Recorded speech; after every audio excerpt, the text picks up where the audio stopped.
Hi, this is Andrea, and this is for HIT 210.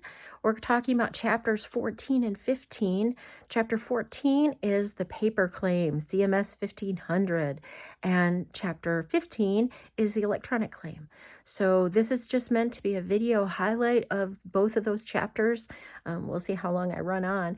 I may end up having to do two videos to cover those two chapters, but I wanted to just cover in brief both of them in case you had some questions or concerns that you weren't able to get answered through the book, especially as you dive into some of those workbook exercises. So starting on page 290 in our book, we're going to talk about the paper claim. The paper claim is the standard paper claim, the 1500, the CMS 1500. That is the only paper claim that CMS accepts.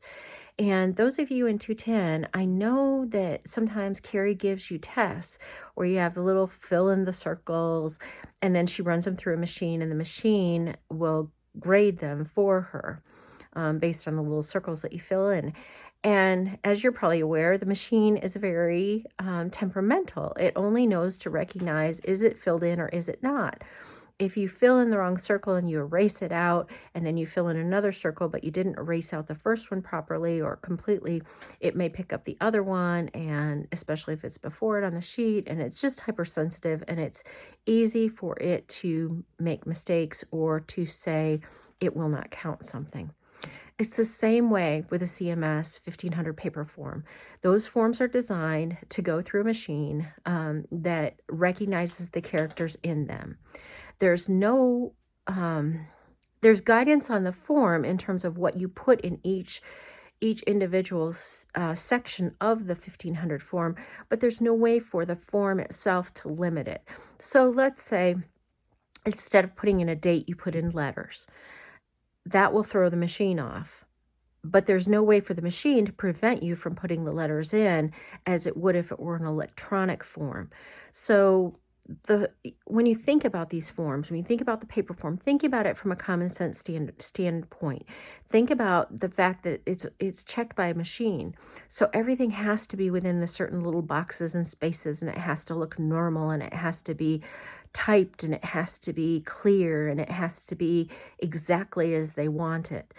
So that's really all about the paper form. This chapter is really just going through and telling you the history of the paper form on page 291, and then talks about what's a clean claim versus a rejected claim, incomplete, invalid, dirty claim, deleted claim, those types of things, gives you those directions. And then it starts talking about how you abstract from the medical record, pulling different pieces of information that you're going to need to type onto that 1500 form. So it starts really, I guess, page 294 to 295, where it goes into what is each section on the 1500 form that has to be filled out. And really, the form itself is pretty self-explanatory. If you look at it, it's pretty much what you think, but they give you a little more detail and kind of go really in depth into it. But it's common sense. You don't highlight things. You don't use whiteout. You don't scribble things out. Everything has to be within the lines. It can't be over a line or into another box. Those are just, the basic things. So you can read through there. It really is just a matter of what is what is the rendering provider ID number, and learning that, okay, you use the NPI number root, then you have a check digit, then there's a locator code, and, different things like that. It's just defining what each space is for. So that's what quite a bit of this chapter is just defining each space and what is it and how do you fill it out. It also talks about some additional claim errors starting on page 297 and going into page 299. What are, if you get one back and there's an error code on it, or if you are getting ready to send it out and you're doing that double check to make sure that everything is accurate, how do you make sure what are the most common errors that you can kind of just automatically check off to make sure, yeah, I didn't have this problem. No, I didn't have that problem. I have this in place. I didn't miss that. I have a date here, I don't have a date there, those types of things. And then it talks about, starting on page 300 to 301, some examples of common errors. So I'm looking at the top of page 301, and it talks about how it's correct not to use the $sign. It's incorrect to use a $sign. It's little nitpicky things like that. So you'll just need to read through those and be aware of them. Probably outside of the tests that you will take on this chapter, you will probably never see a whole lot of this content again, but it's something that you need to be familiar with. You may not need to know it perfectly, but you need to be familiar with it, so that if you are asked to fill out a CMS 1500, you know you can go back to your book, you know you can go to CMS Online and download a form. You know that there's rules about this because it's going to be machine checked, and it's going to have to be just perfect. It's going to have to be within the lines and exactly the way that they want it formatted. So then it goes on and talks about block by block instructions starting on page 302. So I'm going to leave you to do that and go through, and it goes through the different types of things. If there's property and casualty forms, if there's workers' comp, if it's a Medigap claim, those types of things. Again, it's just to familiarize yourself with it so that it's not unknown, so that you're aware that, yeah, there are a few twists depending on what it is. You may not have to remember all the twists, but you just have to know that there are some differences. And then it really spends some time on workers' comp, because you've got on page 312 and 313 the report type codes and transmission type codes and things like that. And those would be cheat sheets that you would have at the office when you go to do something.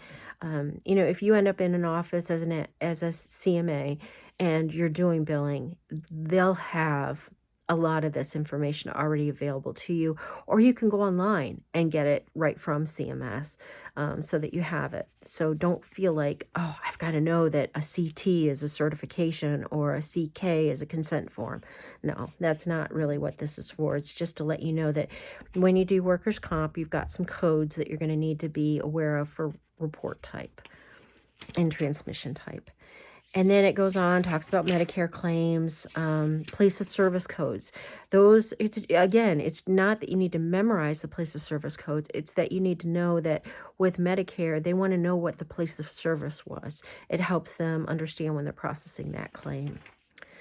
And then, so that brings us all the way up to page 321, and some more information about examples and additional information. This is more for dental on 321. So if you're involved in a dental office, or if you're working for an oral surgeon, they may have some that kind of bleed into the dentistry area, some procedures. And so that finishes off really that chapter. It just has a lot of examples, just a lot of examples. Just take your time and look through them and see what looks normal. It's sort of like those who look for counterfeit money. What they do is they study the real deal. They study the correct, accurate, real bills. And that way, then when they see a counterfeit one, they're able to pick up, oh, something's off, or, oh, that doesn't look quite right. So again, that's really all you want to be able to do, is to know the main boxes that are on the CMS 1500 form and some of the main errors to look for, and the rest of it will come. So at the end, our key points on page 335, make sure you read through those. And you definitely want to do your workbook. That should help you solidify all of that information. So we're at 9 minutes, a little over 9 minutes, almost 9.5 minutes. So let's see how quickly I can get through this electronic claim. Or you can stop it here and pick it back up, I guess. So anyway, chapter 15 starts on page 336, and we're talking about the electronic claim.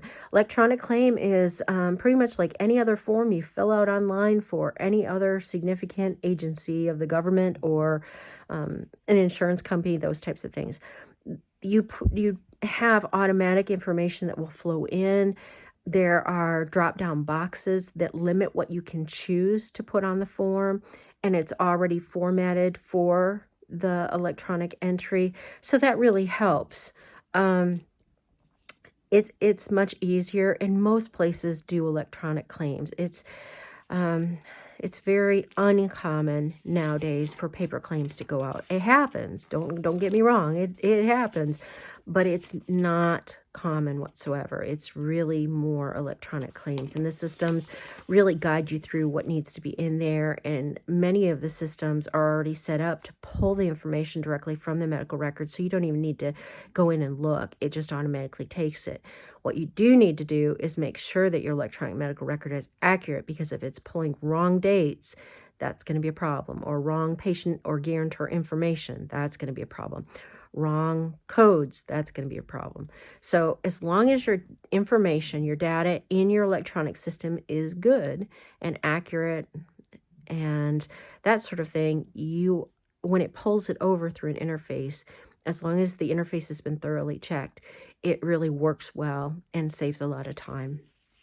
And then you don't have to worry about, is it going to show up right on the form? Am I going to have to retype this? Is it in the right box? Is it in the right format?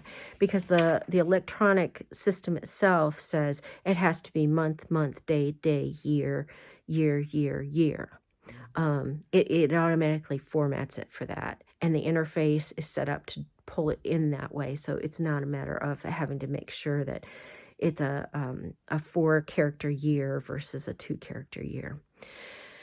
So that brings us up to page 338, where we talk about HIPAA again. Oh, yay, HIPAA. Transactions and code sets, all part of that data privacy and security that we have talked about numerous times, and you have talked about in other classes numerous times, and that you are probably almost an expert on by now. So you need to understand that people who use electronic data interchange are ruled by HIPAA.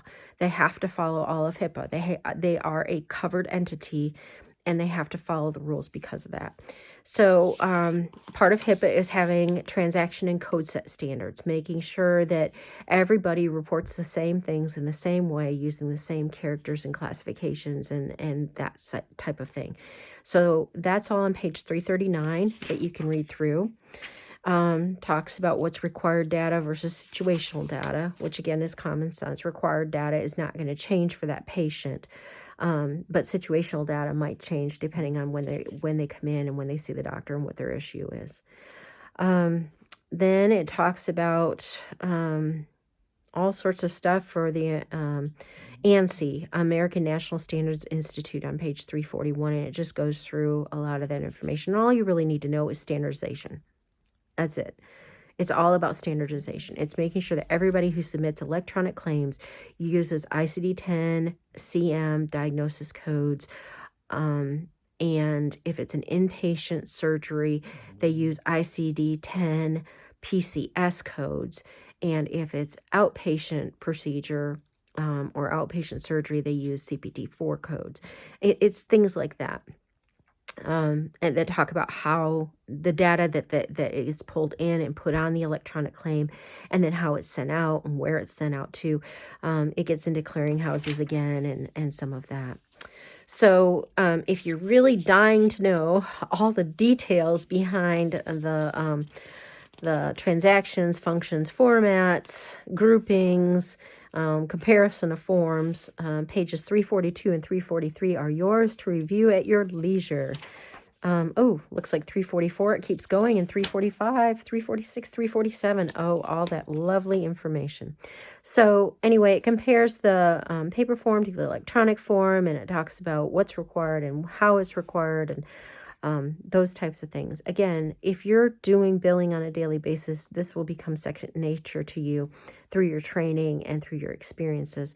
But for the purposes of us and our educational journey, we just need to know that it exists, that it's out there, where to go to get it if we need it, and how this plays into an MA's role. And then talks about provider identifiers. We've talked about those too before. And then how you would build the claim, the things you'd key in. It gives you an example of like a super bill that someone would fill out to help with the electronic claim process, like the provider would. And then it gives you some screenshots of some sample systems of what it would look like that you would enter data into. But again, remember, most of these are already interfaced. So patient ID information comes over. You know, you might have to put in the patient's medical record number or their account number, but then it will pull that specific information out of your master patient index and your EHR to put in along with the codes and whatnot. It does talk about Encoder on page 351, and Encoder takes all of the codes and groups them. Usually this is more on an inpatient basis than an outpatient basis, but it also does some outpatient grouping. The cool thing about an encoder is that all the rules are in there, and it's going to pull them together and say, oh, these two codes are bundled, or oh, these two codes shouldn't be together.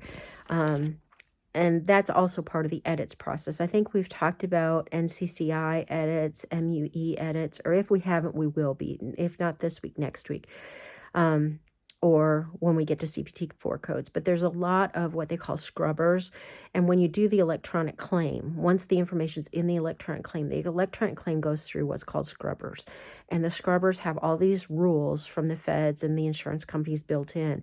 And they go through and they identify if there's issues, and then they knock the claim back to someone who needs to pull it up and identify, oh, yep, this has got this error, or it's got this issue, or I need this additional piece of information. And then they gather that, and then it goes back through. Or, oh, this is an invalid code.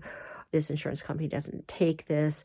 I'm going to need to provide a copy of the op report, those types of things. So the encoder is a part of that. It's pre-scrubber, grouping things just to give you an idea of maybe reimbursement and those types of things, but it also kind of helps you see if there's things that belong together that really are duplicate or that are against coding guidelines. And as we get into coding in a couple of weeks, we'll talk about all those so that you're familiar with those. So then that brings us up to page, sorry, spring allergies. It brings us up to page 352, where we're going to talk about electronic remittance advices, which is ERAs. And those you'll receive, that is a notice of payment and adjustments that are sent to providers, billers, and suppliers. So after the claim's been received and it's been processed, the carrier has to produce this ERA, this electronic remittance advice, which explains the reimbursement decisions and the payments and adjustments and all of that. And those are important. You need to be able to look at those and identify, okay, what hasn't been paid, what has been paid, has something been adjusted off, those types of things. So again, like we talked about with the counterfeit money, you need to look at the real thing and be familiar with some of the trouble spots so that when you look at it and you see, oh, this is off, or oh, I've got something that doesn't seem right, you can kind of hone in and say, okay, I need to look at this section a little bit further. But you don't need to have memorized the fact that Medicare standard remittance advice, if there's a 1, it's the deductible amount, 2 is coinsurance amount, 3 is copayment amount. That would be something that if you work with this a lot, it'll come to you over time.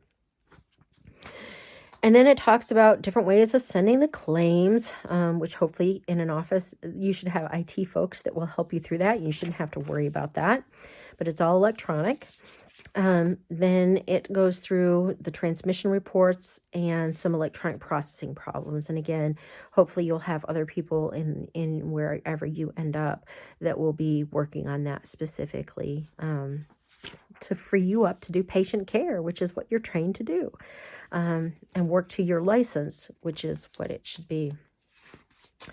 So it really continues on pages 356, 357, going through some of the batch claims reports, scrubber reports, HIPAA standard transaction functional acknowledgement, those types of things. So you'll just review through those, just look at them. On the bottom of page 358, there is a table for daily, weekly, and end-of-month guidelines and protocols. That's probably worth just taking a look at and familiarizing yourself with, just to have an idea of, okay, this is how the process is supposed to go. It may not work that way in my specific office, but this is in general across the industry how it's expected to go. And then, of course, we're up to page 359. Can you believe it? Almost page 400. And there's key points there. Make sure that you review the key points because, as you know, that tends to be where a lot of the questions for the quizzes come from. And that finishes off those 2 chapters. I will do another video, not sure when, maybe Monday, maybe, for the next 2 chapters that we're going to do. And the next 2 chapters we are going to do are, drum roll, 16 and 17, receiving payments and insurance problem solving. And then chapter 17 is collection strategies, what we all wanted to know about getting that money. So we will work on that starting next Monday, and I will get a video out about that too. And if there's any loose ends, I will tie those up this week. And over the weekend, I'll be going through all of our tests and hand grading those, the ones that I haven't hand graded yet. So you may notice an adjustment in your scores afterwards. So you can check that on Monday. I hope you have a fabulous weekend. I miss you guys. It seems so weird. I went in last Monday and it just so quiet, and there were no 6 smiling faces to get excited over HIT 210 with. And so I hope you're well. Take care. If you need anything, reach out to me, and we will get through this. Bye.